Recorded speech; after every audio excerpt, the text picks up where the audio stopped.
Okay, so the idea here is that we have a parabola from your position time graph.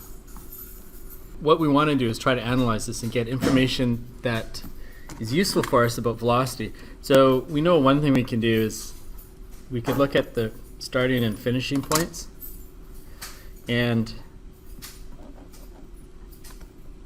let's see if we got a line there. Starting and finishing points, and that tells us the average velocity from, in this case, from 0 to 10 seconds.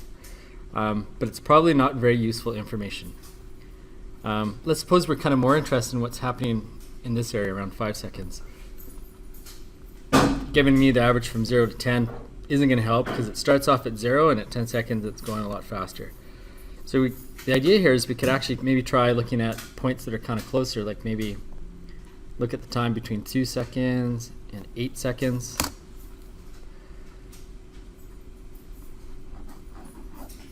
And we could look at the slope of that line, and maybe it's slightly better. Maybe it's kind of giving us an idea of what's going on there, which is a smaller region, but it's still not great. So maybe we could try a different time. Maybe we could try 4 seconds and 6 seconds. Go like this. Find the average velocity between those 2 points, and that's starting to look, not too bad. Like the slope of that line is kind of close to the curve. It's still a curve. It's not a straight line, but it's kind of similar, right? You can see there that straight line is close to the curve. But we could do even better, right? We could look at the time between these 2 points. Find the line between there. So you get just like any other velocity, average velocity, which is the total displacements divided by the total time. If we get the average velocity in here, it's pretty close to the curve of the line. So that's like pretty awesome. We can do one better though. We can draw what's called a tangent line. Tangent line is, tangent means it's a straight line. Straight line that touches a curve at only one point.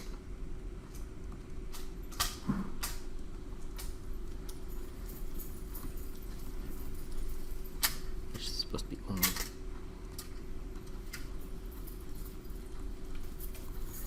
So I'm going to try to do that for this point right here. That's the point at 5 seconds. So that thing would look like that. And this is a tangent line now. That's the tangent at 5 seconds. And if we know the slope of this line, if we get the slope of this line, we know that that's equal to the velocity at 5 seconds.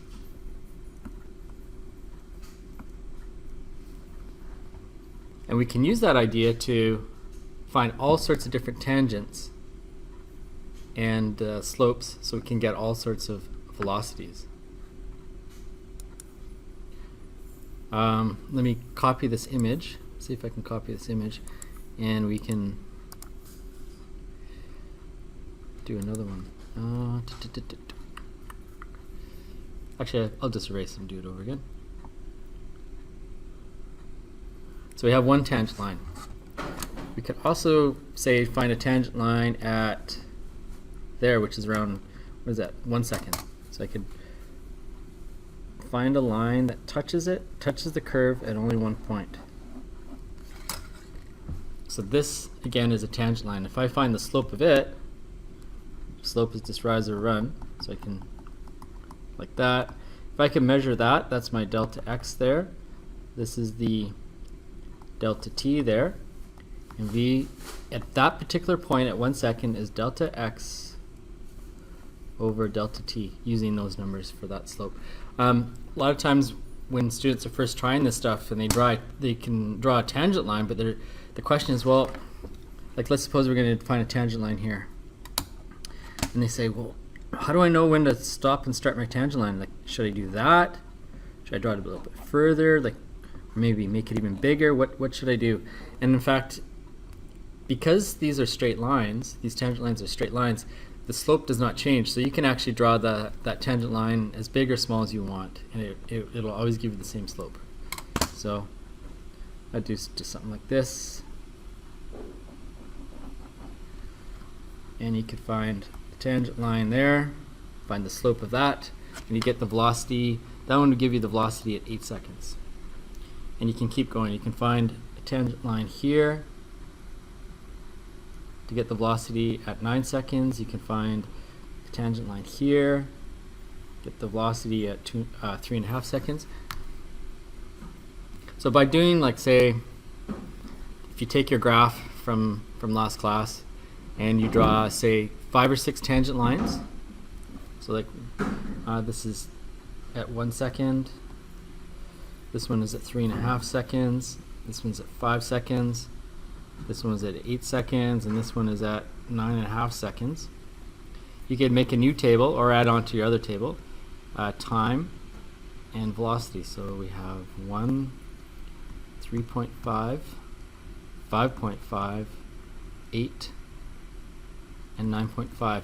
And you get your slope for each one of these. Like, I'll just make up the numbers because I don't know what they are. I think this is around like 8.5. This is maybe like something really small. Maybe this is like 4. Maybe this is like 20, and maybe this is like 30. I don't really know. So we end up with this table of time and velocities. Now, just to be really clear on this, the slope of a position time graph tells you the velocity. Okay, that applies for any kind of position time graph. Any position time graph, if you look at a point on the graph, and if you can find its slope at some section on the graph, you will have the velocity, okay? Slope, and we've talked about this a lot actually. We've written it down like 2 or 3 times. Slope of xt gives you velocity. Okay, so that's why when you get the slope of a tangent line, you're getting the slope of the curve at this point. Here you're getting this tangent line gives you the slope of the curve at that point. This one we did, again, the slope of this tangent line gives you, at this point, gives you the velocity at 3.5. And this tangent line tells you the slope of the curve at that point. And slope and velocity are the same thing in this position time graph. There is a common mistake that students first start doing, or when they first start doing this. It goes something like this.